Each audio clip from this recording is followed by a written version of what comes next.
Hello friends, welcome to today சமையல். இன்னைக்கு நம்ம டுடே சமையல்ல ரொம்ப ஈஸியா நல்ல தீபாவளிக்கு செய்யற மாதிரி 4 விதமான ரெசிபி எப்படி செய்யறதுன்னு பார்க்கலாம். இந்த ரெசிபி ஒண்ணுமே அவ்வளோ பர்ஃபெக்டா சூப்பரா வரும். கண்டிப்பா இந்த டிப்ஸோட உங்க வீட்டில் ட்ரை பண்ணி பாருங்க. சோமாஸ் எப்படி செய்யலாம்னு தான் பார்க்க போறோம். 1.5 கப் அளவுக்கு மைதா மாவு எடுத்திருக்கேன்.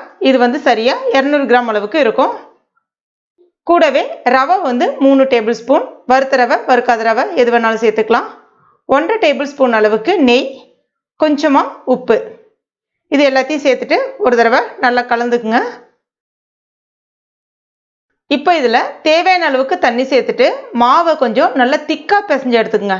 பூரி மாவு சப்பாத்தி மாவை விட இன்னும் நல்லா திக்காக இருக்கணும். சராசரியாக ஒரு 1/4 கப் அளவுக்கு தண்ணி தேவைப்படும். இது பிசையறதுக்கு நார்மல் பச்சை தண்ணி தான். ஒரு அப்ராக்சிமேட்டாக பார்த்தீங்கன்னா ஒரு 10 டேபிள் ஸ்பூன் அளவுக்கு தண்ணி தேவைப்படும். இப்போ இது மேலே கொஞ்சமாக நெய்யை தடவிட்டு ஒரு துணி போட்டு ஒரு 10 நிமிஷத்துக்கு மூடி வச்சிருங்க. அதுக்குள்ளே நம்ம உள்ளே வைக்கக்கூடிய அந்த ஸ்டஃபிங்கை ரெடி பண்ணிக்கலாம். அதற்கு ஒரு கடாயில் நெய்லாம் எதுவும் சேர்க்காம ஒரு 1/2 கப் அளவுக்கு பொட்டுக்கடலை, அதாவது உடைச்ச கடலையை சேர்த்துக்குங்க. மிதமான தீயில வச்சுட்டு அந்த உடைச்ச கடலை கொஞ்சம் சூடேறினா மட்டும் போதும். இப்போ இதை வேற ஒரு பாத்திரத்துக்கு மாற்றி வச்சுக்கோங்க. அடுத்ததான் அதே கடாயிலே 1 டேபிள் ஸ்பூன் நெய் விட்டுக்குங்க. கூடவே 20 போல் முந்திரி பருப்பு உடைச்சி எடுத்துருக்கேன் சின்ன சின்னதாக, அதையும் இது கூட சேர்த்துக்குங்க. அடுத்ததாக 3 டேபிள் ஸ்பூன் அளவுக்கு ரவை சேர்த்துட்டு மிதமான தீயில வச்சுட்டு அந்த ரவை கொஞ்சம் நல்ல பொன்னிறமாக ஆகிற அளவுக்கு வறுத்துக்குங்க. முந்திரி பருப்பு கொஞ்சம் சிவந்து வரணும். இப்போ இதில் 3/4 கப் அளவுக்கு தேங்காய் துருவல் சேர்த்துக்குங்க. தேங்காய் துருவல் கொஞ்சமாக அந்த ஈரப்பதம்லாம் போயிட்டு கொஞ்சம் நல்லா வறுபட்டு வரணும். அப்போ தான் வந்து கெட்டு போகாமல் இருக்கும். இப்போ இந்த மாதிரி இப்போ இதுவும் ரெடி ஆகிடுச்சு. அடுத்ததாக மிக்சி ஜாரில் நம்ம ரெடி பண்ணி வச்சுருக்க அந்த பொட்டுக்கடலையை சேர்த்துட்டு கொஞ்சம் கரகரப்பாக அரைச்சி எடுத்துக்கங்க. இப்போ இதை வேற ஒரு பாத்திரத்துக்கு மாற்றிக்குங்க. அடுத்ததாக சர்க்கரை 3/4 கப் அளவுக்கு எடுத்திருக்கேன். இது சரியாக ஒரு 150 கிராம் அளவுக்கு இருக்கும். இப்போ இதையும் ஒரு முறை அரைச்சிக்குங்க. இப்போ சர்க்கரையை இதோட சேர்த்துக்குங்க. அடுத்ததாக கரகரப்பாக அரைச்சி வச்சுருக்க அந்த பொட்டுக்கடலையும் சேர்த்துக்குங்க. கூடவே கொஞ்சமாக ஏலக்காய் பொடி சேர்த்துக்குங்க. சேர்த்துட்டு ஒரு முறை நல்லா கலந்து விட்டுக்குங்க. ஏலக்காவாக இருக்குது உங்ககிட்ட அப்படின்னா சர்க்கரையோடு சேர்த்துட்டு பொடி பண்ணிக்கோங்க. ஒரு 2 ஏலக்காய் 3 ஏலக்காய் சரியானதாக இருக்கும். இப்போ ஸ்டஃபிங்கும் ரெடி ஆகிடுச்சு. மேலே இருக்கக்கூடிய அந்த மாவும் ரெடி ஆகிடுச்சு. இப்போ மாவை ஒரு முறை நல்லா பிசைஞ்சு விட்டுட்டு அதுக்கப்புறமா ஒரு சின்ன பால் மாதிரி எடுத்துட்டு கையில் உருண்டையாக உருட்டிக்குங்க. அதுக்கு அடுத்ததான் இந்த மாதிரி விரிச்சிக்குங்க. விரிக்கும் போது மாவு வந்து திக்காக விரிக்கக்கூடாது. நல்லா நம்முடைய கை வந்து நல்லா டிரான்ஸ்பரண்ட்டாக தெரிகிற அளவுக்கு ரொம்ப தின்னாக விரிக்கணும். இப்போ இந்த சைஸில் இருக்கணும் உங்களுக்கு. அடுத்ததான் ஏதாவது ஒரு கப்பு மூடி இருக்கும் இல்லையா, அதை வச்சு நல்லா ரவுண்ட் ஷேப் வர்றதுக்காக கட் பண்ணிக்கோங்க. இப்போ ஓரங்களில் இருக்கிறத எடுத்துருங்க. உள்ள ஸ்டஃபிங் வந்து 1லேருந்து ஒரு 1.5 டேபிள் ஸ்பூன் அளவுக்கு வைக்கலாம் தாராளமாக. வச்சுட்டு ஓரங்களில் சீல் பண்ணுறதுக்காக கொஞ்சமாக தண்ணி இப்படி தொட்டுட்டு வச்சோன்னா உள்ளே இருக்கக்கூடிய அந்த பூர்ணம் வந்து வெளியில் வராமல் இருக்கும் பொரிக்கும் போது. இப்போ இதை மூடிடுங்க. மூடிட்டு ஒரு தடவை அழுத்தி விட்டுக்குங்க. இது வந்து சோமாஸ் டிசைன் பண்ணுற அச்சு இது. இப்போ இது ஓரங்களை வச்சு ஒரு தடவை இந்த மாதிரி டிசைன் கொடுத்துக்குங்க. அடுத்ததாக இதை வச்சு ஒரு முறை ஓரங்களில் கட் பண்ணிக்கோங்க. அவ்வளோதான் அழகாக வந்துடுச்சு பாருங்கள். எண்ணெய் வந்து மிதமான சூட்டில் இருக்கணும். அதே மாதிரி செய்யும் பொழுதும் அந்த ஃப்ளேம் வந்து மிதமான தீயில் இருக்கிற மாதிரி வச்சு பண்ணுங்க. ரொம்ப சூட்டில் வச்சு செஞ்சோம் அப்படின்னா பட்டுன்னு மேலே வந்து சிவந்து போயிடும். ஆனால் அதே சமயத்தில் ரொம்ப நாளைக்கு வந்து உங்களுக்கு மொறுமொறுப்பாக இருக்காது. செஞ்ச கொஞ்ச நேரத்திலே நமுத்து போன மாதிரி ஆகிடும். அதனால இந்த டிப்ஸை கரெக்டாக ஃபாலோ பண்ணிக்கோங்க. அதில் இருக்கக்கூடிய அந்த ஈர சலசலப்பு எல்லாமே அடங்கிடும். போடும்போது நல்ல பபுள்ஸ் அங்கங்கே இருக்கிற மாதிரி இருக்கும். இப்போ பாருங்கள், ஃபுல்லாக கம்ப்ளீட்டாக அடங்கிடுச்சு. அடங்கின பிறகு தான் எடுக்கணும். நல்லா சிவந்து வரும். இப்போ எண்ணெய் நல்லா வடிகட்டிட்டு எடுத்துருங்க. இப்போ பாருங்கள் எந்த அளவுக்கு அழகாக வந்திருக்குன்னு சொல்லிட்டு. அவ்வளோதான், நம்முடைய சோமாஸு விதவிதமாக அருமையாக ரெடி ஆகிடுச்சு. இதை உங்களுக்கு நான் உடைச்சியும் காமிக்கிறேன் பாருங்கள்.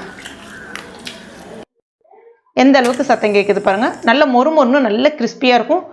ரொம்ப நாளைக்கு இருக்கும். முக்கியமாக இந்த டிப்ஸை நீங்கள் ஃபாலோ பண்ணும்போது கண்டிப்பாக நீங்கள் ட்ரை பண்ணி பாருங்கள். ரொம்ப நாளானாலும் கெட்டு போகாமல் 2 மெத்தடில் நல்ல சுவையான மிருதுவான ரவா லட்டு எப்படி செய்யலான்னு தான் பார்க்க போகிறோம். இருக்கிற ஸ்வீட் ரெசிபியிலே ரவா லட்டு செய்யறது தான் ரொம்ப ரொம்ப சுலபம். இந்த 2 டிப்ஸை கரெக்டாக ஃபாலோ பண்ணி செய்தீங்கன்னா உங்கள் வீட்லேயும் நல்ல மிருதுவான சுவையான ரவா லட்டு செய்ய முடியும். இதை செய்யறதுக்கு கிட்டத்தட்ட ஒரு 20 நிமிஷம் போல தான் எடுத்துக்கும். பிகினர்ஸ் கூட செய்யலாம். அவ்வளோ ஒரு சுலபமான சுவையான ரெசிபி. இதை இப்போ நம்ம எப்படி செய்யறதுன்னு பார்க்கலாம். முதல்ல அதற்கு ஒரு பேன்ல 2 டேபிள் ஸ்பூன் அளவுக்கு நெய் சேர்த்துக்குங்க. நெய் உருகி வந்த பிறகு ஒரு 15லேருந்து 20 போல முந்திரி பருப்பு சேர்த்துக்கலாம். கூடவே அதே அளவுக்கு திராட்சை சேர்த்துக்குங்க. திராட்சை வந்து கருப்பு திராட்சை பயன்படுத்தினீங்கன்னா ரொம்ப ரொம்ப டேஸ்ட்டாக இருக்கும். பார்க்கறதுக்கு அழகாகவும் இருக்கும். இப்போ அந்த முந்திரி பருப்பு கொஞ்சம் சிவந்து வரட்டும். அந்த காஞ்ச திராட்சை நல்ல பலூன் போல் உப்பி வரட்டும். இப்போ இந்த மாதிரி வந்த பிறகு 1 கப் அளவுக்கு ரவை எடுத்திருக்கேன். ரவை வந்து அந்த பாம்பே ரவைன்னு சொல்லுவாங்கல்ல, அதுதான் வந்து நான் இன்னைக்கு பயன்படுத்தியிருக்கேன். அதாவது ரொம்ப பொடிசாக இருக்கும். சேர்த்துக்கலாம். உங்ககிட்ட வந்து அந்த பெரிய ரவை தான் இருக்குது, அதாவது ரவையை பார்த்தீங்கன்னா நல்ல பெருசு பெருசாக இருக்கும், கிட்டத்தட்ட அந்த சக்கரை பதத்துக்கு இருக்கும். அந்த மாதிரி இருந்துச்சுன்னா ஈரம் இல்லாத ஒரு மிக்சி ஜாரில் சேர்த்துட்டு ஒரு பல்ஸ், அதாவது ஒரு தடவை இல்லைன்னா 2 தடவை மட்டும் சுற்றி எடுத்துக்கங்க. அப்போ உங்களுக்கு இந்த மாதிரி ரவை வந்து உங்களுக்கு நல்ல நைஸாக கிடச்சிரும். அதே சமயத்தில் ரொம்ப மாவாகவும் அரைச்சிடக்கூடாது. ரவையை சேர்த்த பிறகு மிதமான தீயில வச்சுட்டு கரெக்டாக ஒரு 7 நிமிஷத்துக்கு ரவையை வந்து நல்லா வறுத்துக்கணும். கைவிடாமல் வறுத்துக்குங்க. ஏன்னா கொஞ்ச நேரம் கைவிட்டாலும் என்ன ஆகும் அப்படின்னு பார்த்தீங்கன்னா, உங்களுக்கு வந்து அடிப்பக்கத்தில் பட்டுன்னு சிவந்து போன மாதிரி ஆகிடும். ரவா லட்டுனுடைய கலரே வந்து அப்படியே மாறி போயிடும். கைவிடாமல் நெய்யில் நல்லா வறுக்கும் போது பார்த்தீங்கன்னா அந்த ரவை நல்லா வறுபட்டு வரும். ரவை நல்லா வறுபட்டுடுச்சு அப்படின்னாலே அதனுடைய நிறம் வந்து லைட்டாக உங்களுக்கு சேஞ்ச் ஆகி வர ஆரம்பிக்கும். அதே சமயத்தில் நல்ல ஒரு வாசனையும் வரும். அதுக்கு முன்னாடியே எடுத்துட்டீங்க அப்படின்னா சாப்பிடும்போது உங்களுக்கு அந்த பச்சை ரவையை சாப்பிட்ற ஒரு ஃபீல் இருக்கும். இதெல்லாம் வந்து ஒரு சின்ன சின்ன டிப்ஸ் இது, இதை கரெக்டாக ஃபாலோ பண்ணிக்கங்க. இந்த ரவையை நான் வறுக்கிறதுக்கு முன்னாடியே ஒரு ஈரம் இல்லாத ஒரு மிக்சி ஜாரில் 1 கப் ரவை எடுத்துருந்தோம்ல, அதுக்கு வந்து 1/2 கப் சர்க்கரை வந்து சரியான அளவாக இருக்கும். சேர்த்துக்கலாம். சேர்த்துட்டு ஒரு பல்ஸ் மட்டும் விட்டு, இந்த மாதிரி ரொம்ப நைஸான பவுடர் அரைக்கக்கூடாது, ஜஸ்ட் 1 பாதியமாக உடச்சிக்கிறதுன்னு சொல்லுவாங்கல்ல அது. இப்போ பாருங்க, ரவை நல்லா வறுபட்டுடுச்சு. இப்போ இதில் நம்ம அந்த 1/2 கப் சர்க்கரையை பொடிச்சு வச்சிருந்தோம்ல, அதை வந்து சேர்த்துக்கலாம். 1 கப் ரவைக்கு 1/2 கப் சர்க்கரை வந்து சரியான அளவாக இருக்கும். சேர்த்துட்டு கைவிடாமல் இப்பயும் ஒரு முறை நல்லா அப்படி கலந்து விட்டுங்க. சர்க்கரையை நம்ம சேர்க்கும் போது ஸ்டவ் வந்து ஆஃப் பண்ணிட்டு தான் சேர்க்கணும். அதே மாதிரி பர்னரை விட்டு எட்ட எடுக்கக்கூடாது. ஸ்டவ் மேலே வச்சுட்டு தான் நம்ம வந்து இந்த சர்க்கரையை சேர்த்து கலந்து விடணும். அப்போதான் வந்து அந்த சூட்லேயே வந்து நல்லா உங்களுக்கு அந்த சர்க்கரை ரவையோட கலந்து வரும். இப்போ இது நல்ல சூடாக இருக்குது. நான் 2 மெத்தடில் செய்ய போகிறேன்னு சொன்னால, ஒரு மெத்தட் வந்து பார்த்தீங்கன்னா நெய்யை உருக்கிட்டு சேர்க்கறது அப்படின்னு சொல்கிறது. அதாவது ஒரு பேனில் 2 டேபிள் ஸ்பூன் இல்லைனா 3 டேபிள் ஸ்பூன், அதாவது இந்த அளவுக்கு தான் நெய் சேர்க்கணும் அப்படிலாம் கிடையாது. உங்களுக்கு தேவையான அளவுக்கு நீங்கள் நெய்யை வந்து சேர்த்துக்கலாம். சேர்த்துட்டு அந்த நெய் வந்து நல்லா உருகி நம்ம கை இப்படி லைட்டாக இப்படி வச்சு பார்த்தோம் அப்படின்னா நல்ல சூடாக இருக்கணும். நெய் வந்து நல்ல சூடாக இருக்கணும். இது அப்படியே இருக்கட்டும். அதே சமயத்தில் நான் இன்னொரு பக்கம் பால் வந்து அடுப்பில் வந்து காய்ச்சிட்டு இருக்கேன். நல்ல பால் சூடாகவும் இருக்குது. இப்போ இதை நம்ம வேறு பாத்திரத்துக்கு மாற்றணும் அப்படின்னு கிடையாது. அந்த பேனோட ஹீட்லேயே அப்படியே தான் இருக்கணும். நல்ல இப்படி ஓரமாக ஒதுக்கி விட்டுருங்க. கொஞ்சமாக மட்டும் இப்படி எடுத்துட்டு அதுக்கப்புறமா அந்த சூடான நெய்யை வந்து லைட்டாக அப்படி சேர்த்துங்க.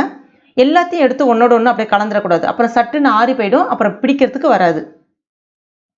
அதனால கொஞ்சம் கொஞ்சமாக தள்ளிட்டு அந்த சூடான நெய்யை நம்ம கலந்து விடும்போது உங்களுக்கு ரவா லட்டு பிடிக்கிறது ரொம்ப சுலபமாக வரும். இப்போ கரண்டி வச்சு லைட்டாக கலந்து விட்டுட்டு எடுத்தோன்னே கை வச்சிடாதீங்க. நல்லா சூடாக இருக்கும். கொஞ்சம் அப்படியே ஒரு மிதமான சூட்டுக்கு வர ஆரம்பிக்கும். இப்போ கையில் எடுத்து இந்த மாதிரி நெய்யில் வந்து பிடிக்கும்போது அவ்வளோ சீக்கிரம் அது வந்து ஒன்றோட ஒன்று டக்குன்னு வந்து கூடி வராது. லைட்டாக கையால் இந்த மாதிரி இப்படி உருட்டிக்கிட்டே இருக்கணும்.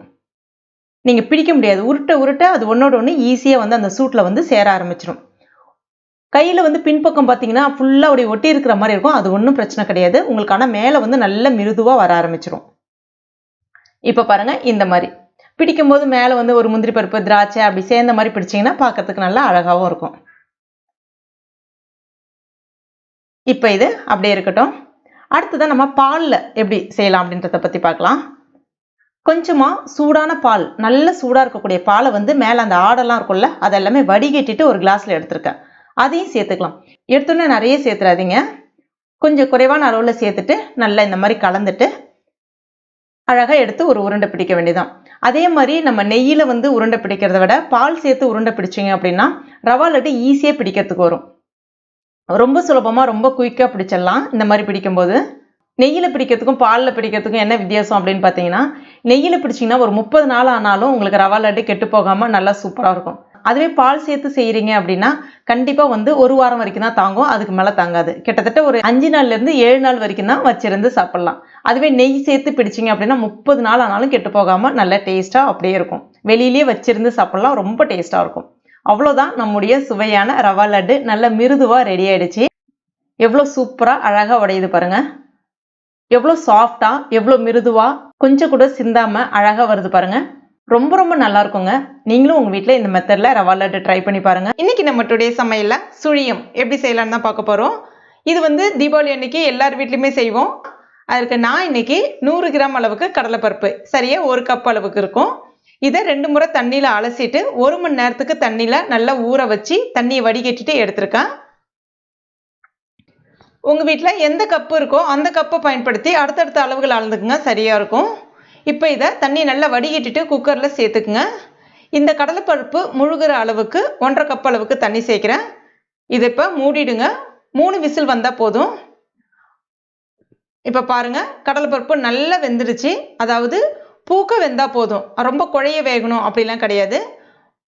கடலைப்பருப்பை ஊற வச்சு தான் வந்து வேக வைக்கணும் அப்படிலாம் கிடையாது. உங்களுக்கு சட்டுன்னு செய்யணும் அப்படின்னா ஒரு 9 விசில் 10 விசில் விட்டிங்கன்னா நல்லா இந்த மாதிரி உங்களுக்கு வெந்து வந்துடும். இது அப்படியே இருக்கட்டும். அடுத்ததான் நம்ம வெல்லத்தை வந்து கரைச்சிக்கலாம். அதுக்கு ஒரு பாத்திரத்தில் 1 கப் அளவுக்கு வெல்லம் சேர்த்துருக்கேன். இது இனிப்பு சுவை சரியாக இருக்கும். இதுவும் ஒரு 100 கிராம் அளவுக்கு இருக்கும். இது கூடவே ஒரு 1/2 கப் அளவுக்கு தண்ணி சேர்த்துட்டு, அந்த வெல்லம் பாகா ஆகணும் அப்படிலாம் கிடையாது, கரைஞ்சி வந்தால் மட்டும் போதும். இப்போ பாருங்கள், வெல்லம் வந்து நல்லா கரைஞ்சிட்டு ஒரு கொதி போல் வந்திருக்கு. இதை அப்படியே எடுத்து எட்ட வச்சுருங்க. அதுக்கு அடுத்ததான் வேறு ஒரு கடாய் ஒன்று வச்சுக்கோங்க. இப்போ இதில் 1 டீஸ்பூன் அளவுக்கு நெய் சேர்த்துக்குங்க. நெய் உருகி வந்த பிறகு தேங்காய் துருகல் வந்து நான் இன்றைக்கி 1 கப் அளவுக்கு தேங்காய் துருகல் எடுத்திருக்கேன். சேர்த்துட்டு மிதமான தீயில் வச்சுட்டு அந்த தேங்காயில் இருக்கக்கூடிய அந்த ஈரப்பதம் போகிற அளவுக்கு வறுத்துக்குங்க. அடுத்ததாக நம்ம அவிச்சு வச்சுருக்க அந்த கடலைப்பருப்பை இதோடு சேர்த்துக்கலாம். மேஷ் பண்ணணுன்ற அவசியம், அதாவது மசிச்சு விடணுன்ற அவசியம் கிடையாது. நேரடியாகவே சேர்த்துடலாம். ஏன்னா அந்த வெள்ளைப்பாகு அது எல்லாம் ஒன்றோட ஒன்று நல்லா குழஞ்சி வெந்து வந்துடும். இப்போ பாருங்கள், சேர்த்துட்டு ஒரு முறை நல்லா கலந்து விட்டுக்குங்க. கூடவே நம்ம ரெடி பண்ணி வச்சுருக்க அந்த வெள்ளைப்பாகையும் சேர்த்துட்டு ஒரு முறை கலந்துக்குங்க. கொஞ்சமாக ஏலக்காய் பொடி சேர்த்துக்குங்க. ஏலக்காவாக இருக்குது அப்படின்னா நீங்கள் வெள்ளத்தில் தட்டிட்டு வடிகட்டிக்கலாம். நான் எதுக்காக இந்த வெள்ளத்தை வந்து வடிகட்டேன்னா, அதில் வந்து அந்த இரும்பு துரும்பு அந்த மாதிரி இருக்கும் இல்லையா, அதுக்காக தான். இப்போ அதில் இருக்கக்கூடிய அந்த வெல்லம் எல்லாமே நல்லா வந்து உங்களுக்கு திக்காக மாறி வரும். இது ஆற ஆற இன்னும் திக்காயிடும். நம்ம கடலைப்பருப்பு சேர்த்துருக்கோம் இல்லையா, அவ்வளோதான். இதை அப்படியே எடுத்து ஆற வச்சுருங்க. இப்போ நல்லா ஆறிடுச்சு. ஆறினதை கையில் கொஞ்சமாக நெய் தொட்டுட்டு ஒரு சின்ன சின்ன உருண்டையாக உருட்டிக்குங்க. இதே மாதிரி எல்லாத்தையும் உருட்டி எடுத்துக்கங்க. அடுத்ததா எப்பவுமே வந்து சுழியம் அப்படின்னாலே மைதா மாவில் தான் செய்வாங்க. நம்ம இன்னைக்கு மைதா மாவில் செய்ய போகிறது கிடையாது, இட்லி மாவில் செய்ய போகிறோம். எப்படியா இருந்தாலும் தீபாவளி அன்னைக்கு காலையில் வந்து இட்லி செய்வோம். நம்ம இது ஒன்றும் பெருசாலாம் கிடையாது. நம்ம எப்பயும் போல் இட்லி செய்யறதுக்கு அரிசி உளுந்து வெந்தயம்லாம் போட்டு செய்வோம் இல்லையா, அதே தான். மாவு புளிச்ச மாவு தான் எடுத்திருக்கேன். எண்ணெய் வந்து மிதமான சூட்டில் இருக்குது. ஒரு பால் அந்த மாவில் போட்டுட்டு 2 பக்கமும் அப்படியே திருப்பி போட்டுட்டு அந்த எக்ஸ்ட்ரா மாவு வரும் இல்லையா, அது அந்த கிண்ணத்தோட ஓரத்தில் லைட்டாக இந்த மாதிரி எடுத்து விட்டுட்டு போட்டிங்கன்னா சிந்தாமல் செதறாமல் அழகாக ரவுண்டாக உங்களுக்கு வரும். இதே மாதிரி எல்லாத்தையும் போட்டுருங்க. போட்ட உடனே கொஞ்சம் அடியில் போய் உட்காரும், அதாவது அந்த பாத்திரத்தில் போய் ஒட்டுற மாதிரி இருக்கும். அது லைட்டாக இந்த மாதிரி கரண்டியை பயன்படுத்தி எடுத்து விட்டுக்குங்க. ஜஸ்ட் லைட்டாக சுழட்டி விட்டாலே போதும், நல்லா உங்களுக்கு ஒரு அருமையான சுழியம் கிடைச்சிடும். சுழியம் ரெடி ஆகிடுச்சு. சாப்பிடும்போது நல்ல முறுமுறுன்னு இருக்கும். ரொம்ப நேரம், அதாவது நீங்கள் காலையில் செய்கிறீங்கன்னா ஈவினிங் வரைக்கும் நல்ல முறுமுறுன்னே இருக்கும். கண்டிப்பாக நீங்கள் ட்ரை பண்ணி பாருங்கள். கொஞ்சம் கூட நெய்யை பயன்படுத்தாமல் வாயில் வச்ச உடனே கரையக்கூடிய ஒரு அருமையான மைசூர் பாக்கு எப்படி செய்யலான்னு தான் இன்றைக்கி இந்த வீடியோவில் பார்க்க போகிறோம். இது வந்து நீங்கள் நெய்யே பயன்படுத்தாமல் செஞ்சீங்கன்றது யாராலையும் கண்டுபிடிக்க முடியாது. அவ்வளோ ஒரு சாஃப்டாக வாயில் வச்ச உடனே கரையும். 1 கப் அளவுக்கு கடலை மாவு சேர்த்துக்குங்க. மெஷர்மெண்ட் கப்பு தான் வந்து பயன்படுத்தணும்னு கிடையாது. வீட்டில் எந்த கப்பு இருந்தாலும் அந்த கப்பை பயன்படுத்தி அடுத்தடுத்த அளவுகளை அளந்துக்குங்க. அடுத்ததாக அதே கப்பாலே 1 கப் அளவுக்கு எண்ணெய் வந்து சன்ஃப்ளவர் ஆயில் வந்து பார்த்து பயன்படுத்துங்க. அதாவது வாசனை இல்லாத எண்ணெயாக பார்த்து பயன்படுத்துங்க. உதாரணத்துக்கு நல்லெண்ணெய், கடலெண்ணெய், தேங்காய் எண்ணெய் பயன்படுத்தக்கூடாது. இப்போ சேர்த்ததுக்கு அப்புறமா ஒரு விஸ்கை பயன்படுத்தி இந்த மாதிரி கட்டிலாம் எதுவும் இல்லாமல் நல்லா கலந்து விட்டுக்குங்க. ஸ்பூன் இருந்தால் கூட பார்த்து பயன்படுத்தி கலந்து விட்டுக்கலாம். எப்பவுமே எந்தவித நம்ம ஸ்வீட் ரெசிபி செய்கிறதா இருந்தாலும் கிராம் அளவுகளை விட வீட்டில் இருக்கக்கூடிய கப்பை பயன்படுத்தி அடுத்தடுத்த அளவுகள் அளந்தீங்கன்னா சரியாக இருக்கும், ரொம்ப பர்ஃபெக்டாகவும் வரும். இப்போ இது ரெடி ஆகிடுச்சு. இது அப்படியே ஒரு வாரம் இருக்கட்டும். அதுக்கு அடுத்ததான் நான் இந்த ட்ரேயில் தான் வந்து ஊற்றி வைக்க போகிறேன். அதனால இதில் வந்து கொஞ்சமாக நெய் தடவிருக்கேன். ஏன்னா மற்றவங்க கேட்கணும் இல்லையா, நல்ல ஒரு நெய் ஃப்ளேவரோடு வருது அப்படின்னு சொல்லிட்டு நம்ம இதில் வந்து நெய்யே சேர்க்க போகிறது கிடையாது. இந்த இடத்துல அது ஒட்டாமல் வரணுன்றதுக்காக நான் நெய் சேர்த்துருக்கேன். நெய் தான் பயன்படுத்தணும் கிடையாது, தாராளமாக நீங்கள் எண்ணெய் கூட பயன்படுத்திக்கலாம். ஸோ எந்த வித தப்பும் கிடையாது. இது வந்து உங்களுடைய விருப்பம் தான். இந்த இடத்துல இதுவும் அப்படியே ஒரு வாரம் இருக்கட்டும். அதுக்கு அடுத்து தான் நல்ல ஒரு அடிகனமான கடாய் இல்லைன்னா பாத்திரம் ஒன்று எடுத்துக்கங்க. இல்லைன்னா நான்ஸ்டிக் இருந்தால் கூட பார்த்து பயன்படுத்திக்கங்க. இப்போ ஸ்டவ் நான் ஆன் பண்ணல. இப்போ இதில் 1.5 கப் அளவுக்கு சர்க்கரை சேர்த்துங்க. எந்த கப்பால கடலை மாவு வளர்ந்தீங்களோ அதே கப்பால 1.5 கப் அளவுக்கு சர்க்கரை சேர்க்குறேன். கூடவே அதே கப்பாலே 3/4 கப் அளவுக்கு தண்ணி சேர்த்துக்குங்க. இப்போ ஸ்டவ் ஆன் பண்ணிக்கங்க. இப்போ ஒரு முறை கலந்து விட்டுக்குங்க. எப்பவுமே மைசூர் பாக் செய்ய போறீங்க அப்படின்னா சக்கரை பதம்ன்றது ரொம்ப ரொம்ப முக்கியம். அந்த பதம் மாறி போயிட்டாலே மைசூர் பாக் வந்து ரொம்பவே ஹார்டா வரும். அதாவது ரொம்ப கட்டி மாதிரி இருக்கும், நல்லா இருக்காது, செங்கல் மாதிரி இருக்கும்னு சொல்லுவாங்க. அதனால அதை கொஞ்சம் பார்த்து கரெக்டாக பண்ணணும். நம்ம பதம் எப்படி பார்க்கணும் அப்படின்னு பார்த்தீங்கன்னா, உங்களுக்கு சக்கரை அந்த தண்ணி நல்லா கொதிச்சுட்டு அப்படியே மேலே வந்து நல்ல ஒரு நுரப்பங்குனா போல, அப்படியே ஃபுல்லாக வெள்ளையா நுரப்பங்குனா போல வரும். இந்த ஸ்டேஜில் கொஞ்சமாக கரண்டியால் எடுத்துட்டு லைட்டா இப்படி கையில எடுத்து பார்த்தீங்க அப்படின்னா ஒரு விரலுக்கும் இன்னொரு விரலுக்கும் ஒரு சின்ன கம்பி பதம் மாதிரி இப்படி ஃபார்ம் ஆகணும். ரொம்ப திக்கா இருந்துடக்கூடாது. அதே சமயத்துல ரொம்பவும் தண்ணி மாதிரி லைட்டா பிசு பிசுன்னு ஒட்டுன்னு சொல்லுவாங்க, அந்த மாதிரி இருந்துடக்கூடாது. லைட்டா இந்த மாதிரி கம்பி மாதிரி ஃபார்ம் ஆகணும். இது வந்து அடுத்தடுத்த ஸ்டேஜ் போகிறது வந்து அடிக்கடி வந்து செக் பண்ணிக்கிட்டே இருங்க. இப்போ இந்த ஸ்டேஜில் ஸ்டவ்வை கம்ப்ளீட்டாக சிம்மில் வச்சுட்டு நம்ம கரைச்சி வச்சுருக்கோம் இல்லையா அந்த மாவு, அதை வந்து இப்போ இது கூட சேர்த்துக்கணும். சேர்த்துட்டு கலந்து விட்டுக்குங்க. ஏன்னா வந்து சட்டுன்னு வந்து கட்டி போட்டுரும். அதனால தான் ஸ்டவ்வை கம்ப்ளீட்டாக சிம்மில் வச்சுட்டு கலந்து விட சொன்னேன். ஒரு முறை எல்லாம் நல்லா கலந்த பிறகு இப்போ ஸ்டவ்வை வந்து மீடியமுக்கும் ஹைக்கும் மாற்றி மாற்றி வச்சு நம்ம கலந்து விட்டுட்டே இருக்கலாம். கொஞ்சம் ஆனால் கலந்து விட்டுட்டே இருக்கணும், கைவிடாமல் கலந்து விட்டுட்டே இருக்கணும். அட்லீஸ்ட் வந்து ஒரு 10 நிமிஷம் ஆகும் இது நல்லா வந்து அந்த கரெக்டான ஃபார்முக்கு வர்றதுக்கு. இப்போ உங்களுக்கு சைடில் பார்த்தீங்கன்னா அங்கங்கே வந்து ஒட்டினா போல் வரும். அந்த மாதிரி ஒட்டாமல் நம்ம கரண்டியால் நல்லா அந்த மாதிரி சுழட்டி விடும்போது ஒட்டாமல் அந்த கரண்டியோட நல்லா சுழட்டிட்டு வரணும். அதுதான் வந்து சரியான பதம். இன்னும் சொல்ல போனோம் அப்படின்னா ஒரு கரெக்டான கன்சிஸ்டன்சி அப்படின்னு பார்த்தீங்கன்னா, எடுத்து விட்டிங்கன்னா ஒரு மாதிரி தண்ணி மாதிரி வந்து விழுது பாருங்க. இது வந்து மாவு வந்து சரியாக வேகலை, உங்களுக்கு வந்து செட் ஆகாதுன்னு அர்த்தம். இன்னும் கொஞ்சம் நேரம் ஆகட்டும், உங்களுக்கு காமிக்கிறேன். இப்போ பாருங்க, எடுத்து விடுறேன்னா உங்களுக்கு ஒரு ரிப்பன் கன்சிஸ்டன்சின்னு சொல்லுவாங்க. அதாவது படிக்கட்டு மாதிரி படிப்படியாக மேற்கொண்டு மேற்கொண்டு அது மேலே மாவு வந்து ஒரு மாதிரி படிக்கட்டு மாதிரி வந்து விழுது பாருங்க. இது வந்து அப்படியே நம்ம சூடாக இருக்கும் போது அந்த ட்ரேக்கு மாற்றிடணும். கொஞ்ச நேரம் நீங்கள் தாமதிச்சாலும் பட்டுன்னு வந்து கட்டியாயிடும், செட் ஆகிடும் அது. அதனால சூடாக இருக்கும் போதே மாற்றிடணும். மேலே வேணும்னா ஒரு ஸ்பூனை பயன்படுத்தியோ இல்லைனா இந்த மாதிரி வச்சு நீங்கள் அதை வந்து லெவல் பண்ணிக்கலாம். இது வந்து செட் ஆகிறதுக்கு கிட்டத்தட்ட ஒரு 2லேருந்து 3 மணி நேரம் போல் எடுத்துக்கும். இருக்கட்டும். இப்போ ஒரு 2 மணி நேரம் ஆயிடுச்சு. இதை வந்து லைட்டாக கவுத்தி போட்டுட்டு ஒரு 2-3 முறை தட்டி விட்டுக்குங்க.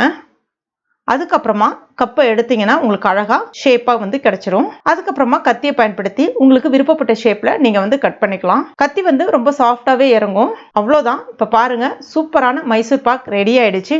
ரொம்ப ரொம்ப சாஃப்டாக முழுக்க முழுக்க இதை நீங்கள் எண்ணெயில் தான் செஞ்சீங்க அப்படின்றத யாராலையுமே வந்து கண்டுபிடிக்க மாட்டாங்க.